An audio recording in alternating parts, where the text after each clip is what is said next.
Nah, salah satu sunnah Nabi SAW kalau mau menikah disuruh melihat. Laki-laki melihat, perempuan melihat. Dan tidak cukup dengan lihat foto. Walaupun ada pendapat ulama mengatakan boleh kalau melihat foto. Disunnahkan datang melihat, terutama laki-laki melihat perempuan. Ada satu hal saya ingin titik beratkan di sini. Ini belum saya baca terjemahan hadisnya ya, tapi berhubungan dengan masalah melihat. Kalau laki-laki, memang kata ulama wajib melihat. Kalau laki-laki wajib melihat. Kenapa? Karena laki-laki itu lebih cenderung dengan masalah fisik. Kalau perempuan sunnah melihat. Perempuan sunnah melihat calon laki-lakinya, calon suaminya. Karena bagi perempuan adalah kebaikan karakternya, muamalahnya. Ibu mungkin kalau misal ada seseorang dilamar oleh seorang laki-laki, orangnya santun, baik sekali kalau ngomong, emang terkenal keluarganya baik-baik, tapi fisiknya tidak terlalu gagah, biasalah. Oh ya nggak apa-apa deh, mungkin pasti dia baik. Kalau laki-laki beda. Walaupun perempuan itu cerewet, asal cantik, udah nggak masalah. Ini aja deh mah, saya mau. Ini soleh anak, enggak ini yang cantik. Fisik beda. Makanya di sini perintah melihat bagi laki-laki itu hukumnya wajib. Nggak bisa, jangan nanti direkayasa. Sudah nak, mama sudah lihat, nggak bisa. Dia harus lihat. Pas waktu nikah, mah nggak seperti yang diceritain. Nah, bagaimana kira? Kan nggak boleh, harus lihat. Jadi itu perintah agama kita memang ya, dibolehkan melihat. Beberapa hadis yang akan kita pelajari ke depan ini, beberapa hadis saya bilang mungkin 3 atau lebih, semuanya berbicara tentang masalah wajibnya laki-laki melihat. Dan bagi perempuan hukumnya sunnah. Boleh dalam Islam kalau ayahnya itu orang saleh. Ayahnya orang saleh. Memang dia orangnya baik, bijaksana, bukan tipologi ayah yang kadang-kadang ego, hanya memang dia dasarnya rusak hidupnya ya, pemabuk apa segala itu tidak masuk. Tapi ini orang saleh. Boleh dalam Islam. Beberapa ulama fikih mengatakan dia menikahkan anak perempuannya walaupun anak perempuannya belum lihat laki-laki itu, karena dia tahu maslahatnya. Itu sering terjadi dalam kisah para tabi'in gitu kan. Orang-orang saleh dulu, mereka kadang-kadang menikahkan, kalau dia tahu ada orang saleh, dia langsung nikahkan anaknya. Kamu mau nikah sama anak saya? Maka laki-laki itu kalau bilang iya, langsung dilamar, dinikahkan. Maksudnya disuruh laki-laki itu mengatakan iya, jadi itu tanda lamaran dia, maka dinikahkan. Banyak terjadi, seperti kasus misalnya Sa'id bin Musayyab rahimahullah, seorang ulama tabi'in. Anaknya dia perempuan itu terkenal sekali kecantikannya, hafal Quran, hafal hadis ribuan, dihormati sekali di Madinah, dan ayahnya ulama besar. Jadi tabi'in itu sudah ulama, ini pimpinannya ulama terkenal sekali, Sa'id bin Musayyib rahimahullah. Kemudian anaknya ini pernah dilamar oleh kandidat khalifah. Jadi ayahnya khalifah, ini kalau ayahnya mati gitu kan, anaknya ini jadi khalifah udah. Dan ini ayahnya sudah tua, udah 90% jadi khalifah, dan memang betul jadi khalifah setelah itu gitu kan. Melamar anaknya Sa'id bin Musayyib, nggak diterima. Orang semua heboh, ada orang nolak. Anaknya raja, anaknya khalifah. Khalifah tahu apa ibu-ibu sekalian? Khalifah ini bukan seperti kita presiden. Presiden itu kecil ya. Presiden itu ruang lingkupnya cuma Indonesia misalnya, Malaysia ada presidennya. Kalau khalifah enggak, semua wilayah Islam di bawah dia. Itu istilah khalifah. Jadi misalnya khalifah dulu seperti khilafah Abbasi, ibu kotanya di Irak ya. Semua wilayah Islam dulu, Jazirah Arab, Afrika, daerah Spanyol dulu gitu kan, itu semua di bawah dia. Jadi ini bukan cuman raja, bukan cuman presiden, di atasnya khalifah tuh dilamar ditolak. Subhanallah. Sa'id bin Musayyib dalam sebuah kisah dikatakan dia lagi duduk di majelisnya, kemudian ada murid dia selalu hadir. Anak ini selalu bertanya, rajin, saleh orangnya gitu kan. Satu waktu anak ini sudah 2 minggu nggak hadir pengajian, bertepatan lamarannya khalifah itu untuk anaknya datang. Pas datang ke taklim, kata saya, kamu dari mana? Selama 2 minggu, dia tahu nih muridnya yang sering hadir gitu. Dia bilang, Syekh, istri saya baru meninggal. 2 minggu lalu tuh meninggal, kemudian saya masih terpukul dengan keadaan itu. Maka saya belum bisa hadir di majelis ilmu, saya sempat urus jenazahnya, terus terima orang-orang yang bertakziah. Ya, saya menyelesaikan utang-utang yang ada, wasiat, masih ada yang saya kerjakan. Tapi insya Allah mulai hari ini saya sudah bisa aktif lagi. Kata syekhnya, kenapa? Kata saya, kenapa kok nggak cerita sama saya?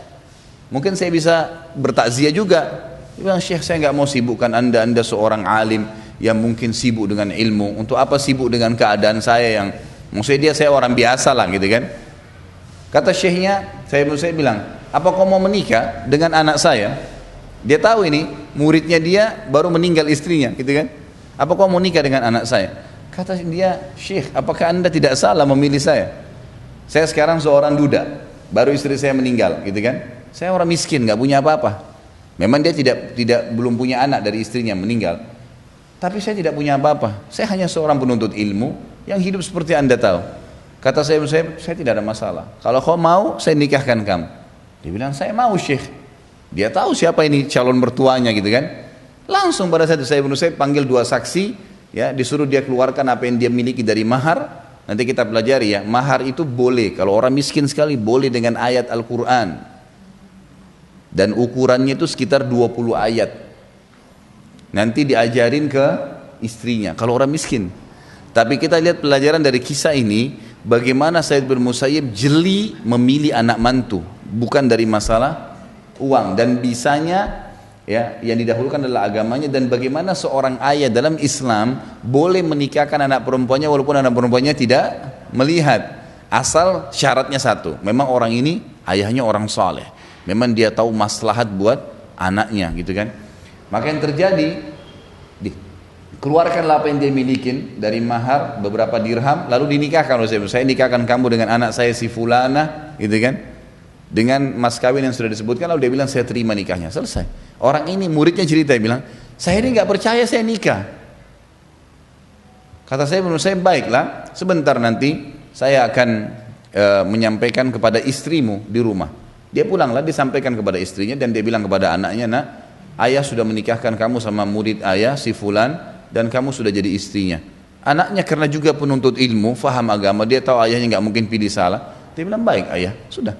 Kata si anak mantunya ini, saya lagi duduk waktu itu lagi puasa sunnah dia.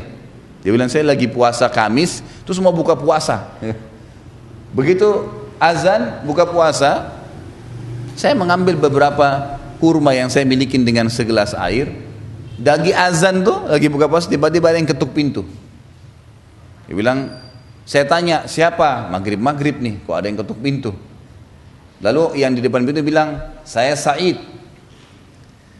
Kata yang cerita ini, anak mantunya ini, yang muridnya ini bilang, terlintas semua Said teman saya kecuali Sa'id bin Musayyib, kecuali mertua saya. Saya tidak sangka kalau dia datang, belum pernah. Karena Sa'id bin Musayyib ini selama 40 tahun dalam kisahnya yang dikatakan tidak pernah terlihat kecuali dari rumahnya ke masjid. Tidak pernah ke pasar, tidak pernah kemana-mana. Pokoknya 40 tahun itu rumah masjid, ngajar, sholat, gitu aja, pulang ke masjid, terkenal sekali. Jadi nggak pernah khusus datang ke rumahnya orang apa itu, nggak pernah. Jadi dia bilang terlintas semua nama Said kecuali guru saya nih. Terus saya buka pintu, saya kaget, ternyata guru saya. Lalu saya mengatakan, Syekh, wahai guruku, kenapa anda yang datang, mesti saya yang datang? Dia bilang, saya tidak mau kau tidur malam ini sendirian. Ini istrimu saya bawa, silakan masuk anakku. Dibawa ya anak perempuannya. Ini kisah nyata. Anak perempuannya masuk, patuh, masuk dalam. Kata si suami ini, terus saya bilang, ini sedikit uang, saya titipkan buat kamu. Lalu dia pergi ke masjid, sholat. Kata si anak mantunya ini, saya benar-benar nggak tahu mau buat apa. Ini anak belum pernah ngomong, belum pernah ketemu. Di bawah sudah jadi istrinya. Dia bilang, saya coba masuk membersihkan, berantakan nih. Lagi buka puasa, roti buka sobekan, kurma yang bekas digigit. Ini orang menikah gitu, keadaannya begini, rumahnya berantakan, dia sendirian. Maka dia pulang, saya rapikan secepat mungkin, lalu saya pamit ke masjid. Dia sholat, balik, lalu dia bilang, pada saat saya balik saya nggak ke rumah saya, nggak tahu mau bilang apa. Dia bilang, saya datangin ibu saya, terus saya ceritain kepada keluarga saya. Keluarga saya awalnya bilang apa? Kamu gila apa? Apa kamu mau dinikahin sama Sa'id bin Musayyib yang nolak lamarannya khalifah? Kamu siapa mau dinikahin? Dia bilang, demi Allah ada di rumah anaknya sekarang. Anaknya sekarang ada di rumah, sudah jadi istri saya, dinikahkan dari di masjid. Ibunya bilang, baik kalau gitu, saya lihat. Dilihat ternyata betul. Kata ibunya, kalau gitu kau tidak boleh menyentuhnya sampai saya sudah mempersiapkan dia seperti layaknya wanita. Kata anaknya silahkan. Akhirnya ibunya bawa ke rumahnya. Seperti umumnya orang didandanin dulu segala. Ini kan langsung di store saja gitu sama ayahnya gitu. Dia bilang setelah selesai didandani sama ibunya segala, pada saat dia membuka cadarnya datang ke dekat saya, dia bilang saya kaget seperti Allah memberikan kepada saya sebuah bintang gitu kan. Wanita ini sangat cantik luar biasa, hafal Al-Quran, ribuan hadis dihafal. Wajar khalifah melamar dia. Allah memberikan saya karunia sementara saya sudah duda. Bilang setelah beberapa hari berjalan kehidupan kami, Said Musaib datang lagi kemudian membawakan untuk kami beberapa kebutuhan uang, lalu kemudian saya hidup bersamanya gitu. Jadi ini saya bukan sedang mendatangkan kisah khusus sebenarnya masalah ini ya, tapi ada poin. Said Musaib ini adalah ulamanya tabi'in dan beliau mengerjakan ini karena berhubungan dengan hukum syar'i. Dan hampir semua mazhab sepakat kalau wanita sunnah boleh dia melihat, tapi kalau sampai ayahnya melakukan ini bukan perbuatan yang salah, tapi syaratnya memang ayahnya orang saleh, memang dia tahu maslahatnya. Memang dia tahu maslahatnya. Itu ada beberapa kisah berhubungan dengan masalah ini. Tapi kalau laki-laki wajib lihat, wajib melihat, gitu kan?